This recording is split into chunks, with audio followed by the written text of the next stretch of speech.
Welcome to our latest podcast, Demystifying Enterprise Innovation. And today we have the topic Corporate Legal Ops, Automation Vision for the Enterprise.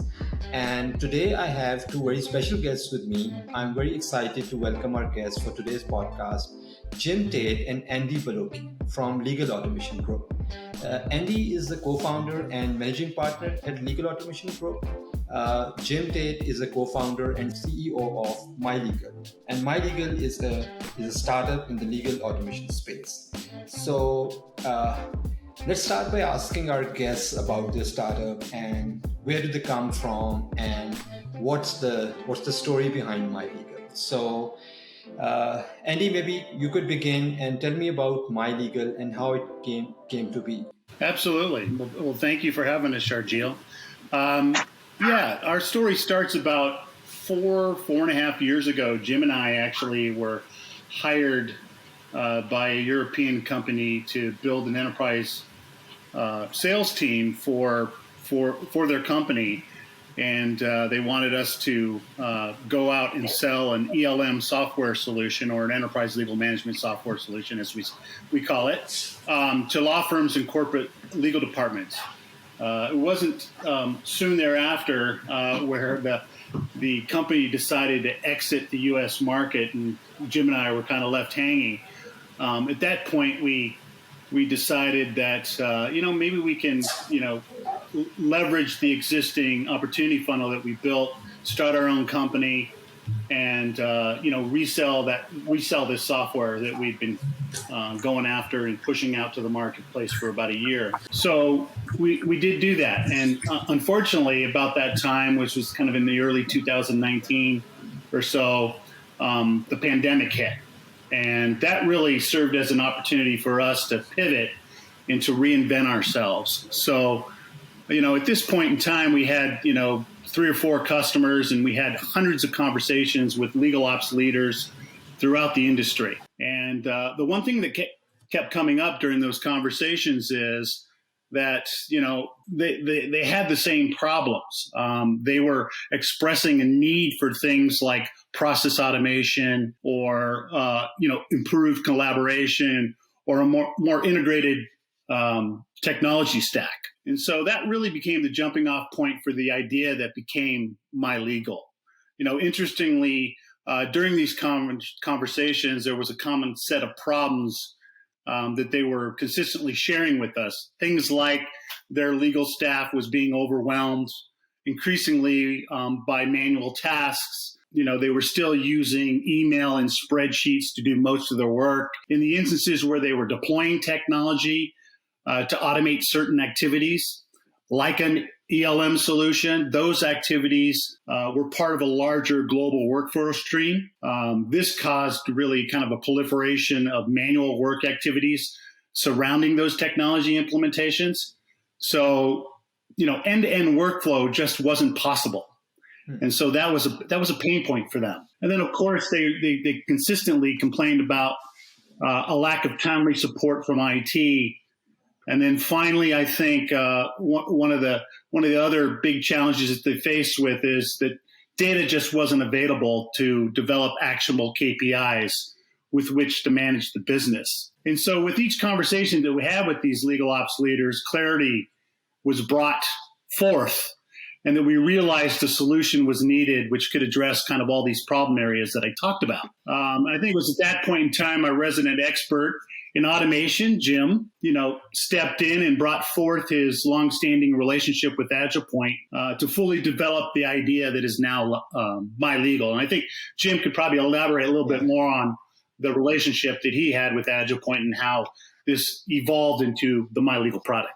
Yeah, so that's a good overview, Andy. So Jim, can you please share the background about MyLegal, like the MyLegal and AgilePoint partnership? Mm-hmm.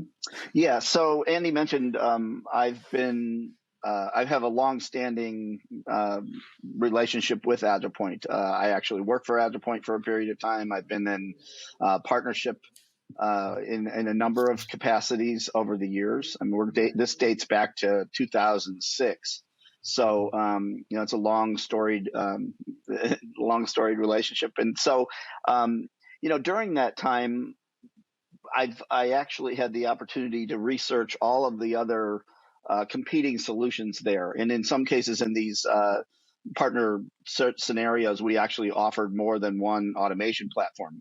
Appian being one, IBM being another one, Nintex and K2 being a couple of others that I'm deeply familiar with, and so there was a couple of things that emerged clearly when Andy and I figured out that MyLegal needed to be developed.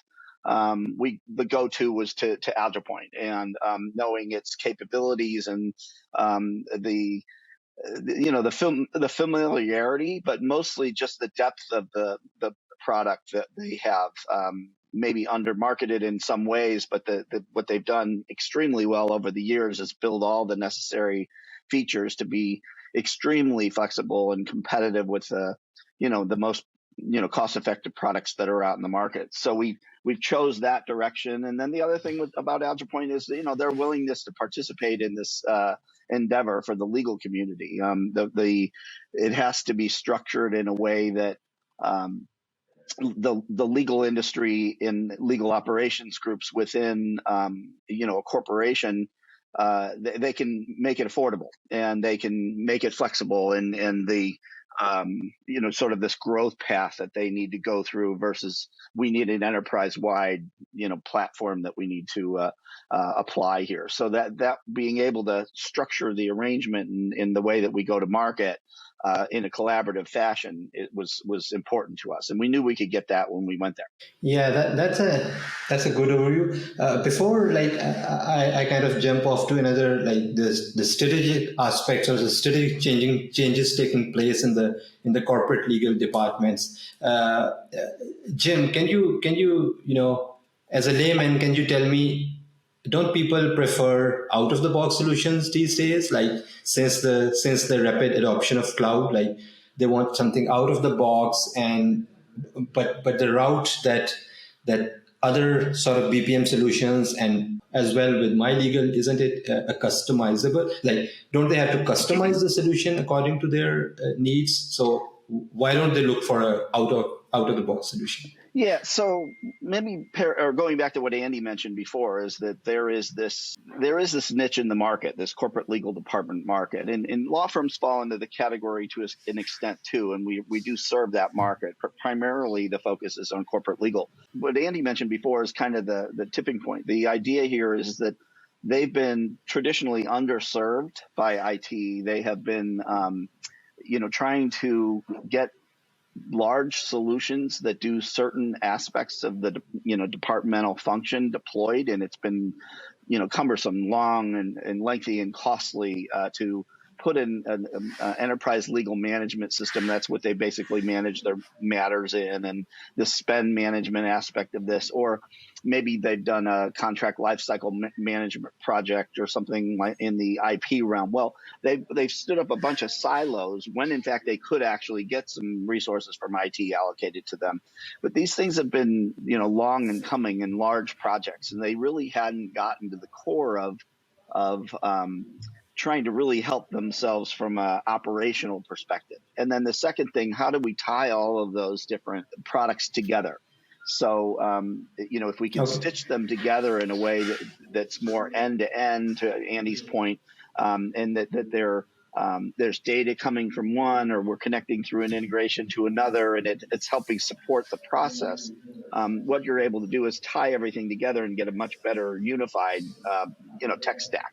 To your point, though, they really can't do that without a very flexible platform and with a lot of different integration capabilities. Again, one of the reasons why AgilePoint fits the bill is right there, is because extremely open architecture with this service layer architecture and integrations that they have, 70 some odd integrations and things like that. So the idea really is to try to tie all that together in a way that people get a more unified product. I get your point.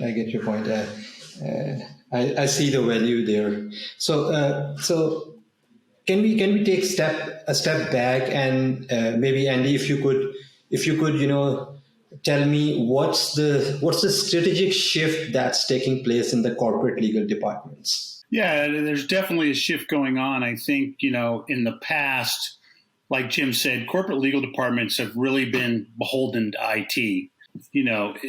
They're really kind of the last part of the enterprise to be serviced by the group, by IT. Okay. And it's kind of a well-known fact within legal that if you're trying to get a process automated through IT, it takes at least 12 to 18 months to make that happen. And then to compound the problem is once you're actually delivered an application to solve your issue, if any sort of problems arise, you just get right back into the priority queue of IT. So, it's pretty easy to see that when these companies embark on automation projects, ROI and time to value measures are extremely poor. But we're able to overcome that by utilizing the AgilePoint platform.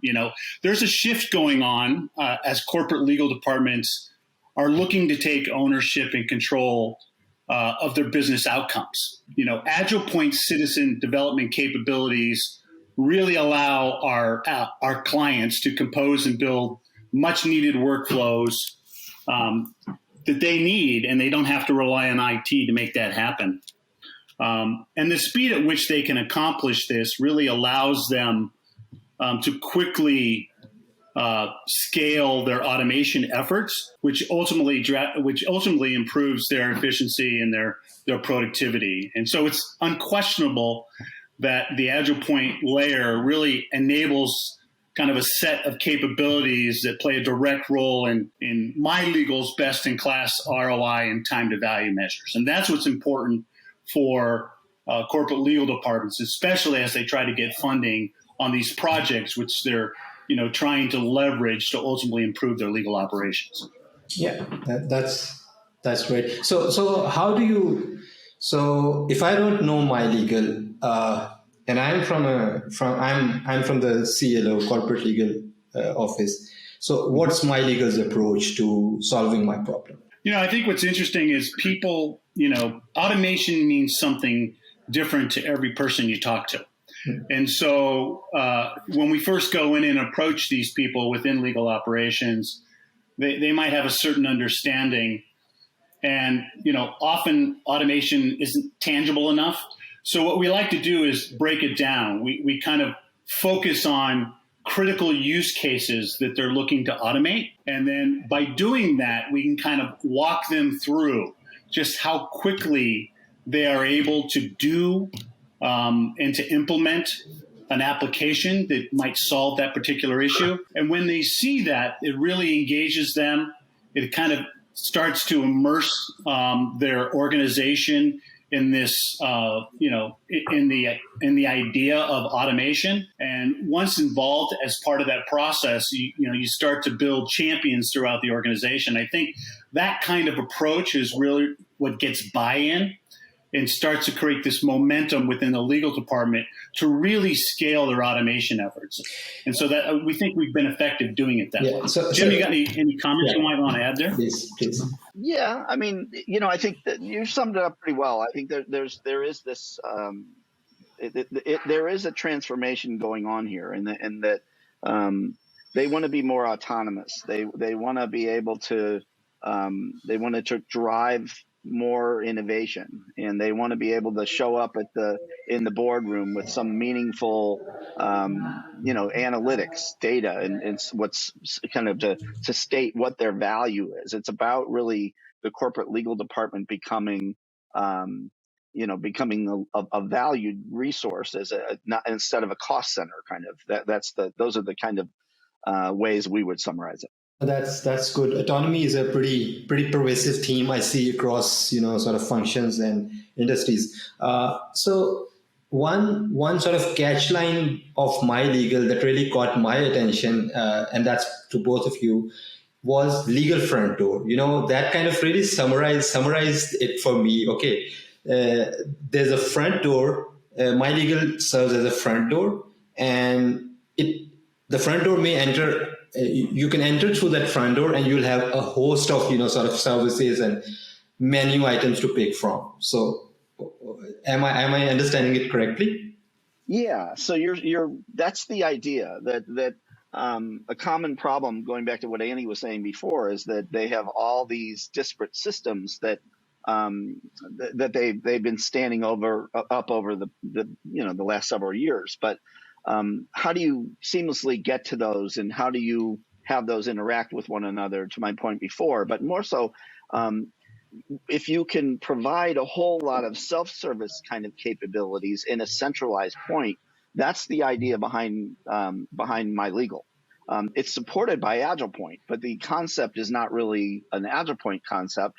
It's more of a portal kind of approach where, I've got a central place to go, and then from there I can branch off into any kind of thing that I might want to do. If it's intellectual property related, or if it's immigration related, or if it's some other aspect, litigation related, I could branch from there and from this legal as soon as I enter the door, so to speak.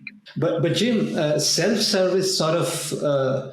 Could you explain like how much of a self-service it is? Do you leave the corporate legal officers on their own, sort of go figure it out? It's all self-service, or it's like you meet them halfway, you help them out.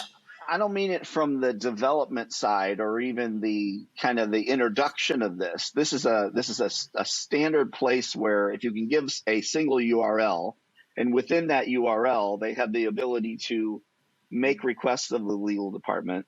They can see any kind of activities that they need to perform in order to be able to move the work process along from one stage to another, and then a historical view of everything that they've created within the MyLegal environment. So what we call instances, and in these cases, having those three capabilities ready to hand in one place enables them to do things. And back to your point about self-service, in those cases, it's really, can we not involve the legal department at all with the activities? Can this be an automated end-to-end process that AgilePoint takes care of all the way through, right? So the idea there is basically setting it up so that somebody goes to the legal front door, they select an app, and maybe it's a non-disclosure agreement. It might be pre-signed already. So all they got to do is fill in the counterparty information, submit, and then it goes through e-signature to that counterparty.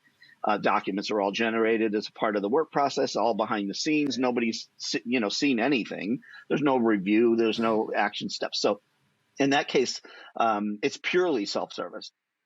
We've just completed one for a Salesforce scenario where you're working right within Salesforce.com, doing some activities, and then within those activities, it's actually creating documents and things like that need to be done. Employment agreements or master services agreements might be generated as a result of the activities that you're doing right within Salesforce.com. So that's a little bit different from the topic of legal front door, but the point is that we're giving a very agile way for people to interact with automation in a much more complete and end-to-end kind of process with as little involvement as much as possible from the legal department. That's great. So this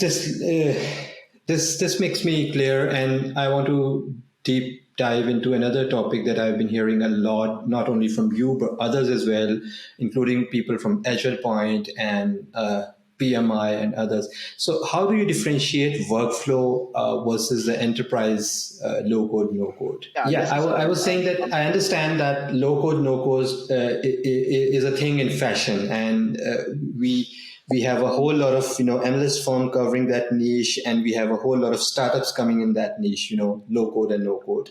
And we know that what essentially they are doing, they're taking part of the workflow and automating that without having people to code something on that. So how do you differentiate workflow versus enterprise low-code? Yeah, so going back a little bit to the history again, so I mentioned what my background was in looking at all these different platforms, and then we've emerged into the legal space we're becoming a pretty significant player. I mean, most people are recognizing MyLegal as a platform they should be considering. Well, mostly we're competing against workflow technologies. There's about 4 or 5 maybe six, workflow platforms. I actually worked for one of those companies that offers that, a workflow tool.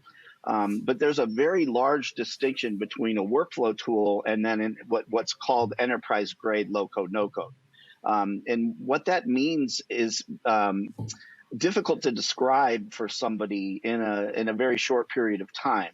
So they are basically faced with looking at screen captures and somebody building a very rudimentary sequential workflow, and how pretty are the forms that they've developed, and does it have a nice little interface for people to add details and work their work process or whatever.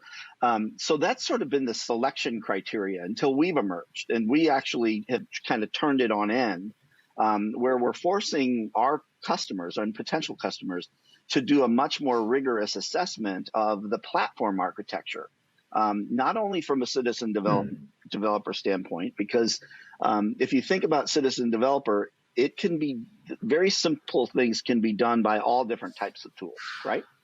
But it's how long is the runway needed before you actually, or available, before you need to involve an IT or developer resource.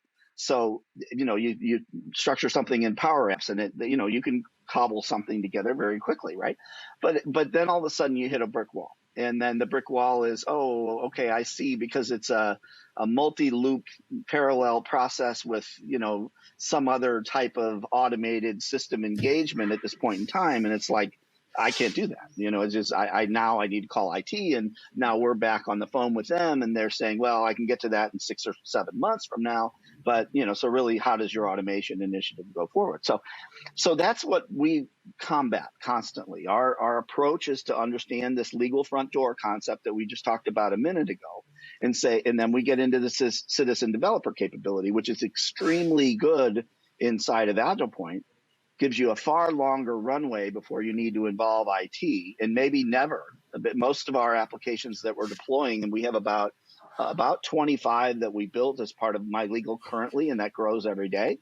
I don't think there's one of them that has any kind of code built to it. Now, maybe some JavaScript display kind of things here and there, but we're able to do everything by drag, drop, and configure. So that's what I'm saying about this length of the runway before we need to get IT or a developer involved.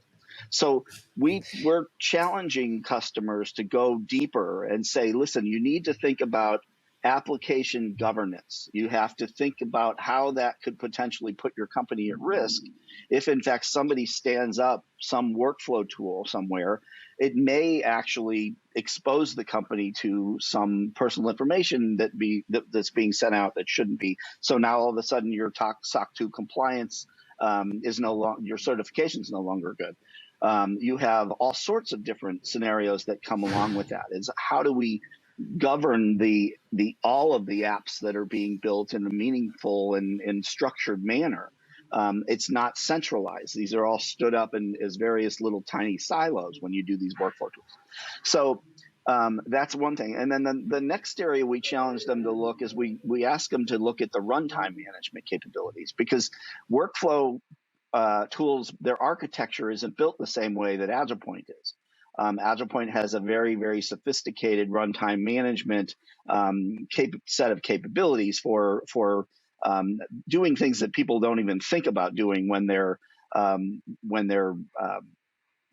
building and managing an application later. So we see this trend where it's people will kind of dabble in automation trying to do this with this, but then we could bring them back to say, hey, listen, now you need to understand, if I start an instance, I needed in some cases to roll those instances back to rework that particular process. Well, that's not possible in most of the tools that are out there, at least the ones that we compete with. We don't typically see the competitors that I used to when we were focusing more on general automation. Legal departments are served up, as I said, by about a half dozen workflow tools typically. What's interesting about this, Agile, is that within our space, I think there's been this need for automation, and so they've kind of moved toward these, at least initially, towards these workflow tools, thinking they could solve these problems. But in reality, what ends up happening is as they scale their automation initiative using these workflow tools, they run into all the problems that Jim's talking about. There isn't this governance layer. There isn't this runtime management layer. And so ultimately, the problem they were trying to solve, right, that particular use case that needs to be automated, now they just kind of shift where all their level of work or the work effort is going from actually automating something to now we have to manage it because, they start running into user error or they start needing changes because of certain laws to their work processes. All of that creates these problems that, a workflow tool just doesn't have that kind of back-end capability that's necessary to address those issues. And so, we're able to, go ahead. Yeah, that's a very good point you brought up that, so hone in on this one, I like the concept that Jim gave, you give a much longer runway before they need IT, and that's a pretty simple concept to understand. But what does it mean for the corporate legal departments, so you say runtime management, and you mentioned other aspects of an enterprise LLC. So what does it mean? So where does runtime management for a corporate legal officer or the person heading the department, like how should they see it? Like, why is it their problem? Well, it sounds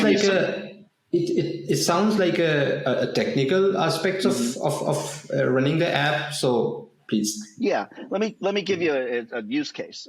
We have a client of ours that mentioned that using a competitive solution, a workflow tool that's prevalent in the market, probably might even have the most market share available right now, or that's kind of they're the lead dog. They stood up 7 applications using this tool. It took them a while to get it done. It's not, but there was an immediate complaint as they got that far along. One is that it became too complex for anybody other than maybe one person to build these kinds of things. But the bigger thing that the challenge is that they were having all sorts of challenges when it came to people making mistakes in the work process. And so there just wasn't the agility to correct the mistakes. So when you say, how does runtime management apply to this? It's mainly this ability to address these things on an ongoing basis, right? So you have this notion of, a person entered in something and they wanted it to go a different direction potentially, or a new piece of compliance is entered into the equation, and we need to take advantage of that new regulation. And so therefore we need to roll back these instances to be able to branch them in a different direction, without getting too technical here. But these tools just don't have that kind of capability. And then back to the other point you mentioned, that it's this governance layer is what IT likes. They're the ones that basically think that it's better to understand that there's a central place for all this that exists. I'm getting up there now in age, and I've been around for a few decades in this whole automation world, from the Lotus Notes days, right? And what's happening out there right now is, without this governance layer and these runtime management capabilities that somebody can, from the back end, sort of help things along as need be, we're now repeating, in many cases, all the ills that Lotus Notes created, and literally billions of dollars have been spent trying to correct that problem that Lotus Notes created. Although it sounded like a great tool and it was fun, I even used to work with it. It was early on. It was one of the main tools that we did use, but then it becomes, what are we building here? And we're building all of these siloed, non-integrated kind of solutions. And there's a whole bunch of rogue things, and there's maybe 1,000 of these applications. And then when we want to try to tie all this together or bring it into something that's manageable, it becomes unwieldy, and they're spending millions and millions of dollars each company just to try to get out from underneath that, still to this day, if you can imagine.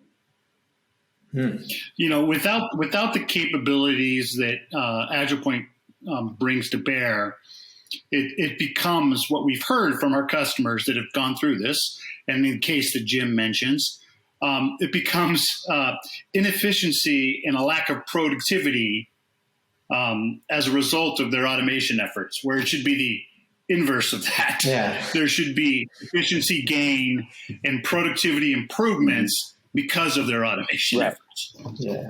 And that's what we're seeing with most of these workflow tools. They get a little cool little thing built, but it's not taking care of the bigger problem and that these little things can create. Yeah, that makes much more sense and in more simple terms. So, Andy, could you? I was just going through a sort of a roadmap given by a CLOC Institute, and they say that here's a roadmap that maybe you want to have a look at, and that roadmap by CLOC Institute showed a bundle of technologies from e-billing, matter management to contract management, e-discovery, case management. Like there's a whole stack of technologies that a corporate legal department can adopt over a period of time, and that's what they call a technology roadmap. But how do you see that? Especially given there's MyLegal now, and there's you bring in the enterprise LNC lens over there. So how should corporate legal offices envision their tech roadmap? Well, it's interesting. I think the document you're referring to kind of lists out all these kind of areas within corporate legal departments. Things like you said, e-billing, contract management, IP management, knowledge management, board management. I mean, there's tens of these things, right, that they look at. And one of the problems that has occurred in this space is that their approach, the way they've been addressing their technology needs, is to kind of each of these areas within the legal department is asking for its own software, if you will, right? So they're looking to get a piece of software that they think can resolve their issue. And so what you end up having is a tech stack it's comprised of disparate pieces of software. None of them are talking to each other. All of them have different user experiences. And then if something isn't already implemented in the tech stack, they're looking to add to that complexity, right? So a number of things occur when you do that. Your drive up costs. I mean, think about all the different implementations we're talking about here. I mean, if each area within the corporate legal department had its own software, you're talking about tens of implementations. Resource sync. What's that impact to the legal department's productivity and efficiency, right? So they're kind of causing these problems. And what we like to tell them is say, look, we think you can take a better approach. And some of the things that we do as kind of our consultative sales approach is that we either come in or we bring in one of our consulting partners to conduct something like a high point study, right? Where we actually assess their tech stack. We look at all the softwares that they're currently used within the department, and we say, can this piece of software be displaced with an automation solution, right? So as an example, Jim gave you what we've talked about a lot is contract legal management software. It's interesting. That's typically one of the highest priorities for legal departments, right? And but once they kind of undertake that project, they quickly realize, oh my God, this is a 24 to 36 month implementation that's draining my resources. Then not a lot's being accomplished while this is occurring, right? And it's costing the company a lot of money. Then ultimately, it's delivered. And then they quickly realize, wow, we're only really using 20% of that software's capability. Do we really need this comprehensive, expensive solution, right? Whereas you could look at something like MyLegal, which is an automation platform that has a sophisticated CLM component layered into it they could utilize our tool to maybe displace that and to do it quickly. Quite honestly, you can get this up and running within, 60 to 90 days. And, that's going to effectively address those CLM needs that you might have. So that can come about through this kind of assessment that we do. And so I think those are critical things that can, that every corporate legal department needs to do when considering how they want to kind of evolve their technology roadmap. Yeah, that's awesome, because what I pick from that is, instead of having dozens and dozens of implementations, why not have a more neat approach to the implementation, right? And have fewer baseline technologies, and then you can build different solutions on top of that. Yeah, Sharjeel, what they're trying to accomplish is they're trying to automate certain sets of activities, right? So IP has these IP related activities. They want to automate them. So the natural inclination is to say, I need to get that IP software to do that. Yeah. Or the contract managers say, I need the contract management piece of software to do that. Yeah. Whereas we're saying, look, you can take a holistic view of automation, because all of these are activities which our platform can address. Right? Yeah. We can automate those activities. Now, unless it gets very, very specialized and specific, for the most part, we can address those issues. So we're bringing forth a platform that really gets across a lot of their needs that they have across the department. And that really impacts what their software roadmap's going to look like. I get your point. We can wrap them and make it a complementary kind of thing. This is the other thing that we see a lot of times, and that it may make sense to have an IP management system and a CLM and all these different things, and that's fine. But it's very difficult to customize those if, in fact, you have a special work process that exists that you want to automate more thoroughly, or in a sort of ancillary fashion. It doesn't necessarily need to happen right within the actual application tool itself.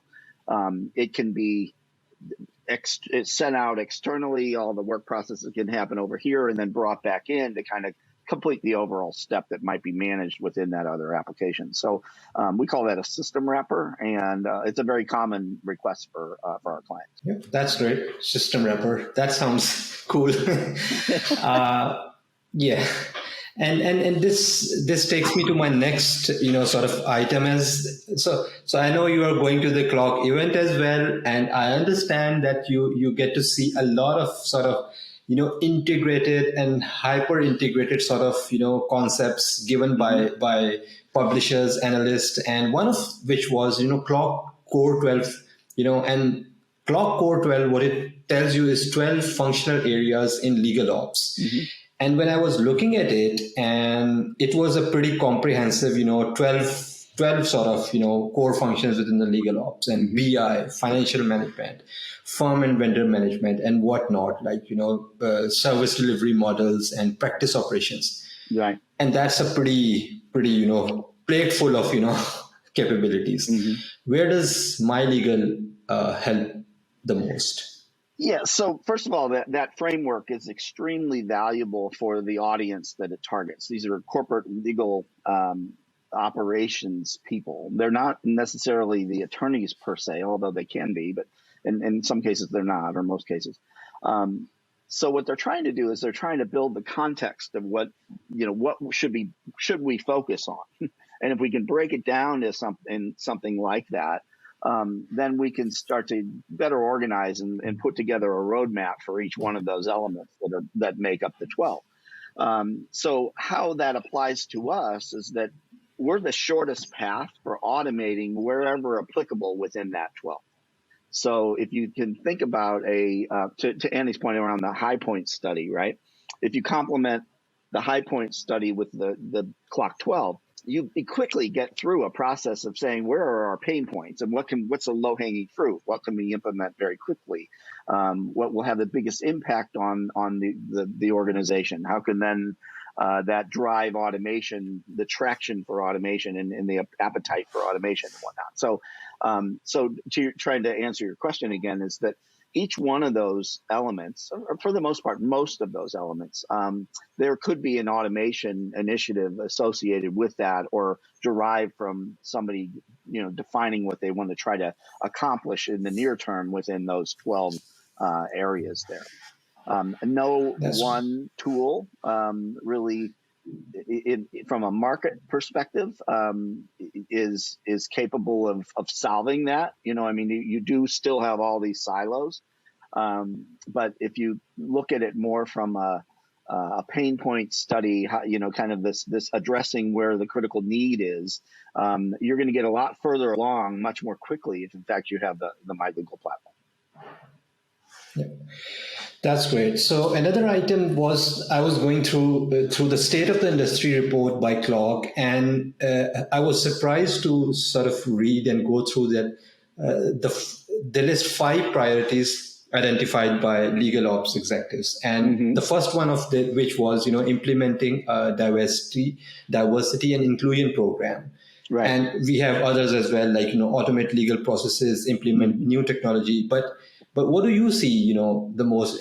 Do you second this, sort of finding that it's the top of their mind, implementing a diversity inclusion program, or what's there? I don't remember all of the main things, but I will tell you that diversity is one of the main things that's forthcoming. We're actually building applications that deal with diversity scoring and performance scoring, so that we can better analyze the firms out there that are supporting the department, and then based on that, there's they're culling down the number of firms that they're working with based on their diversity score and things like that. So I do see that as a main focus.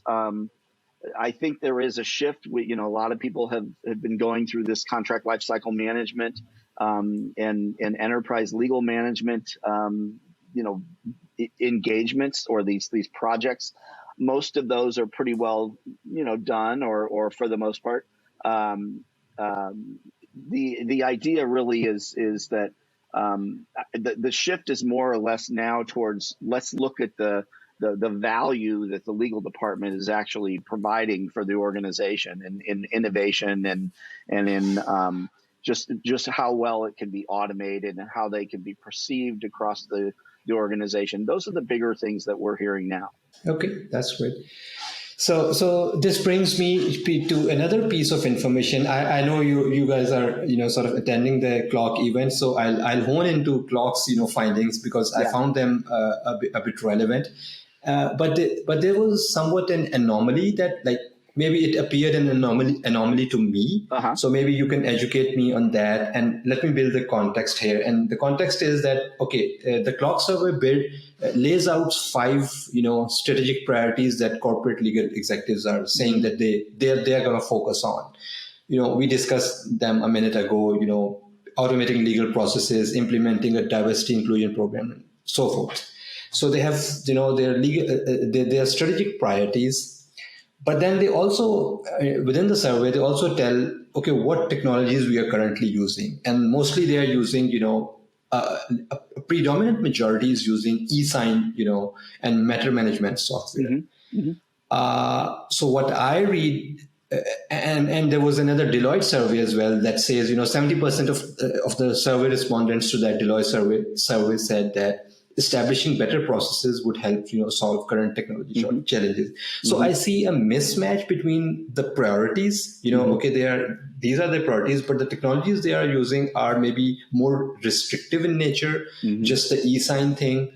So do I read it correctly, or do you also see that there's a mismatch, or how do you see it? Yeah, I don't know that I would call it a mismatch. It's just the maturity scale that the legal departments are on a, they've historically been, in the infancy, and not really a very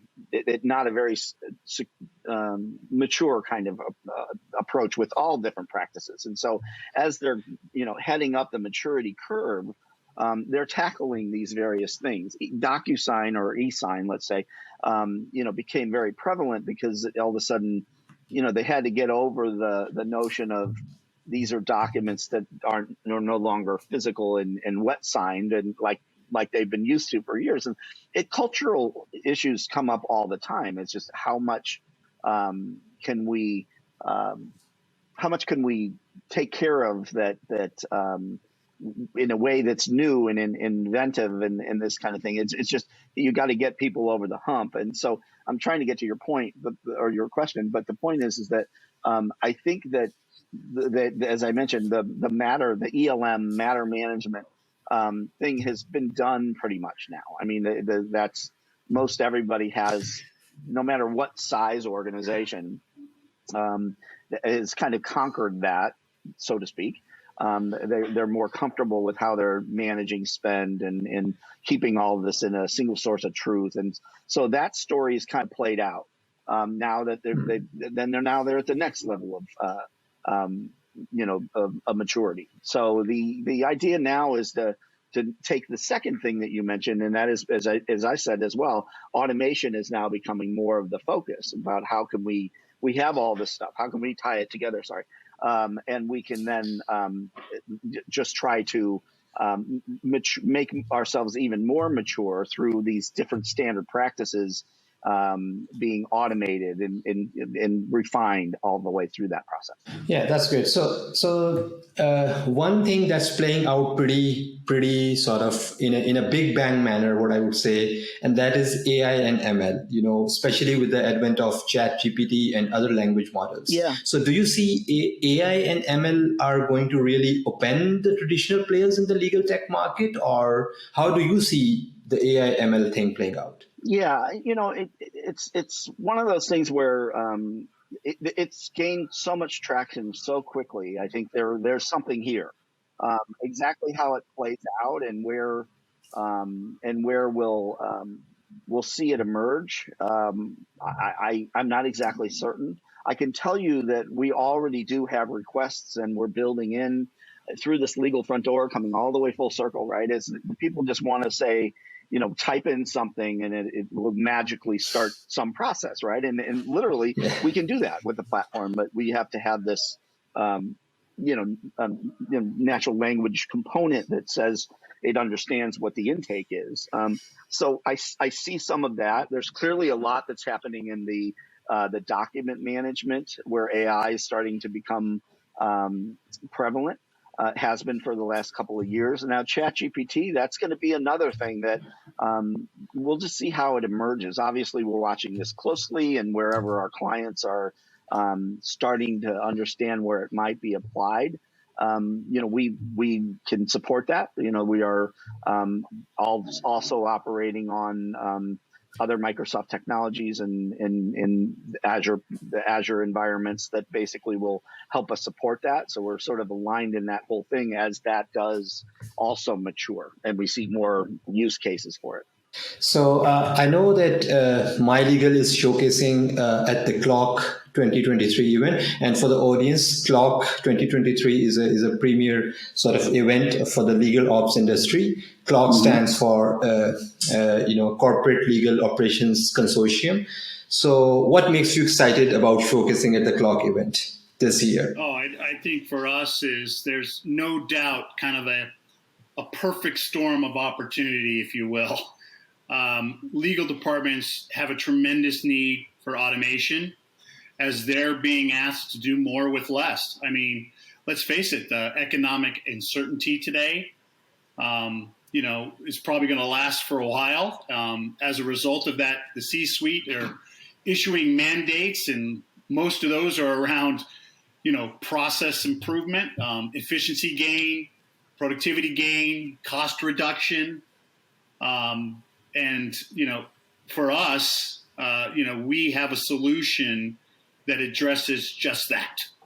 And so, what really gets us excited is we'll be able to get in front of people. And when we get in front of people and we actually demonstrate the platform for them, there's an aha moment, right? They realize, wow, this is possible. There's actually a solution that has all the capabilities that are necessary for us to automate and to automate at scale. And that's what excites us. Yeah, that's great. And let me ask you, like maybe any one of can take that. So I know you've been working in the space since a few years now, and what kind of makes you particularly interested in working with the corporate legal departments and the people out there? Because that's sort of a, somehow there's an inclination to work with a certain sort of customer group, and you have chosen legal to be that. I know there's a background to that that you talked in the beginning, but what is it that you like working with them?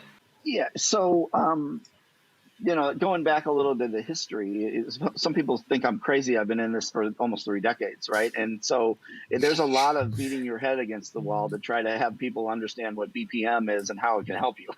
So I've lived that my entire career. I think what's interesting about legal is that they are, several steps behind the rest of the organization when it comes to automation. So they've been this, just less than supported, just generally. They never really thought of it as a strategic play for them to automate that department.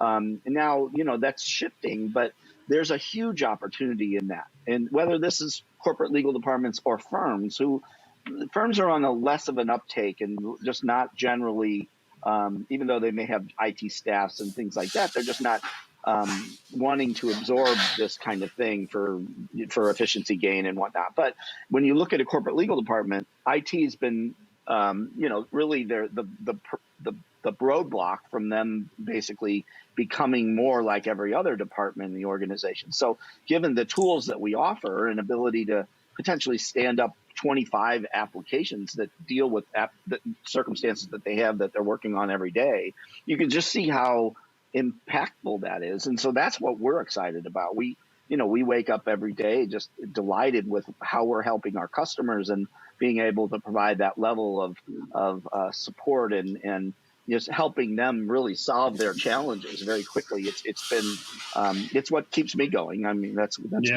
it's all about for me. Sharjeel, Jim and I are sales guys. I mean, we get excited when we know we have a solution that brings value to our clients. And clearly, there's nothing like what we offer in the market today. And so we know we're solving a major problem, and we really do think we can help them transform their legal operations. And so based on your experience working with different clients, and I know there might be some of different size and some from different background. Whom have you enjoyed the most working with, or you're really excited to work with them? Like, without naming names, but of course you might recall someone from your head, any client that you're really excited working with. These are the type of companies or clients that we really like to work with. Yeah, there's sort of two parts to that. One is the people that have a vision. They're the ones that can see that we can be different. We can present ourselves completely different. We can address concerns and challenges across the entire company in a different way. If they have that vision, they really want to be perceived as something of far greater value. So that's the one criteria. The other is, we've been blessed with great customers. I have to say that they do an amazing job of collaborating with us and bringing in, being totally forthright about their challenges and where we can really tease into these issues of theirs. And so I think all of our clients fall into that category. I mean, some maybe in a more organized fashion than others, but we still we're able to knock it out of the park very, very quickly. Very short requirements gathering sessions turns into a prototype. It spurs a whole bunch of new innovation as a result of seeing what it was that we put together. It iterates to the point where they have just really the perfect app for them, and they're delighted. I mean, we get continuous positive feedback on the way that we're interacting with our clients and just how the whole process is going, and at the speed that it's going, the time to value, and where we're able to spin up 10 applications or 7 applications or 12 applications in 4-month period of time is unheard of, and people are just delighted with that. So we're blessed with who we've cultivated as clients so far. Yeah, and I think what is also interesting to me is it doesn't matter the customer type. So we have a solution powered by AgilePoint, which really can help out someone that's in an early stage in terms of the development of their legal department, right? They have a whole different set of needs than a mature, Fortune 100 company with hundreds of thousands of employees, right? So we know our solution can benefit both of those customer types. And so when we sit down with them and get to understand their business and help them know, for example, maybe that person who's got a small department, hey, here's how we can help you out immediately. Here's how the platform's going to be able to scale with you as you grow. Being able to have those conversations, I think really sets us apart because we've got a unique solution here. Yeah, that's great. That's great. I really love talking to both of you. Got to learn a lot. And I'm sure we're going to continue these discussions, and really looking forward to your participation in the CLOC 2023. Absolutely. Thank you very much for having us. We enjoyed this. It's great. Appreciate you setting this up. Thank you, Jane. Your time today. Okay. Thank you, Andy. Thank you. Take care. Take care. Bye-bye.